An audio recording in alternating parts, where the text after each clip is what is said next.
Hey, how you doing out there? Just want to go over a little bit of fretboard logic, okay? So you'll be able to navigate through your fretboard a little bit easier. A lot of times you're in situations or you're going to come into a situation where you need to know where someone's playing a certain key that they're playing in a specific jam that's going on, and of course knowing your fretboard is going to really help you. I'm going to give you a couple of ideas to think about, and then you can work them on your own.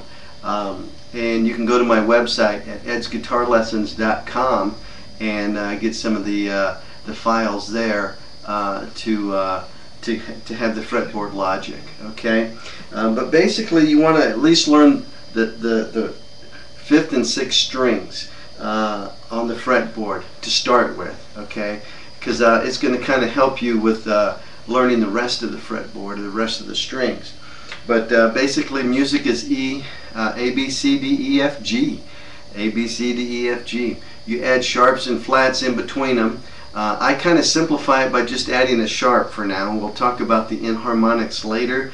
You know, there's a F sharp or a G flat, and it can get confusing for a new guitar player. So I just say let's just call it a sharp for now, and then we'll discuss how it works as a flat also. Okay, that's called an enharmonic. But basically, we know our strings E, E, A, D, G, B, E. So that's another reason for learning the fifth and sixth string, is because you got an E string up on the low end, and then you got an E string here, the first string, the high one. And so if you learn one, whatever you learn here equates to the same thing down at the bottom. If this is a G, this is a G. G, G on the third fret. So anyway, so we're just going to start today with the sixth string and just kind of think of music, you know, the music alphabet here, if you will. It doesn't start with A, so we have to think of the alphabet, but we're going to start with the letter E, or the musical note E, because that's what how the guitar is tuned. Okay, so we have an E here. So when it's open on the sixth string, you have the E note. After E, when you press down on the first fret area, that's F. Between E and F, there's no sharp or no flat. So you got to think of E, F. Everything's funky. Okay. Just as a reminder, there's one other set like that, and I'll share it to you once we get to it. So E, open. On the first fret's F. Second fret is F sharp, okay? So A, B, C, D, E, F, G, okay? On the third fret there. Then of course we're going to add a sharp after everything.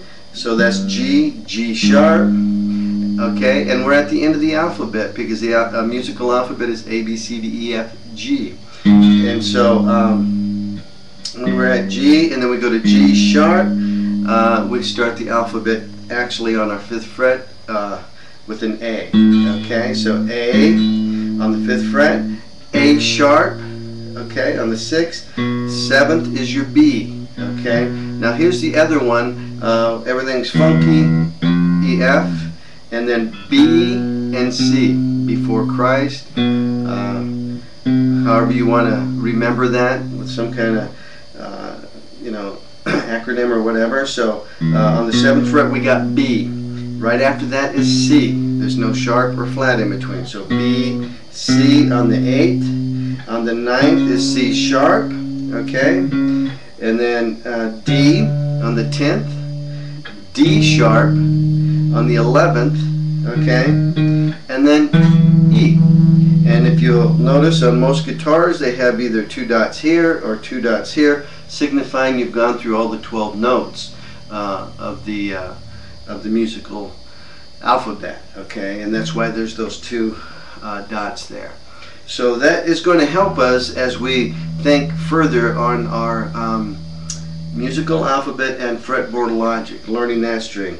The next string is an A, so you can apply the same logic or the same alphabet to that string. So A sharp, B, C, C sharp, D, D sharp, E, E and F. So there's E, then F, F sharp, G, G sharp, and then we're back at the 12th fret with an A, and that's what we began with. That's how you know if you did it correctly, is when you get to the 12th fret it should be the same thing. A, and then when you get here, that should be an A. This is E, that should be an A. Cool? Alright, so think about that, kind of think that through, go over it until it becomes more familiar.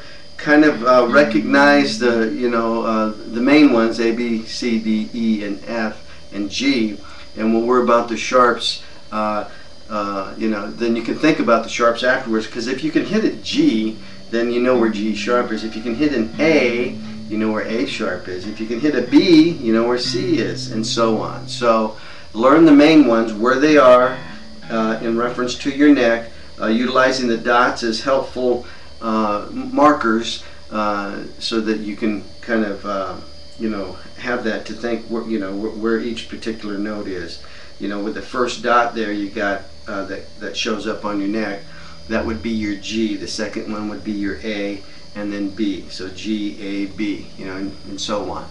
So just have something so that there's a visual recognition of where things are on your neck. Okay, so that should do it for now, but believe it or not, that's going to help us with chording later when we start doing bar chords. Knowing those two strings are going to become very critical, because they end up being the root notes of many of the major minor chords that we'll be discussing. So thanks for watching. Have a good day.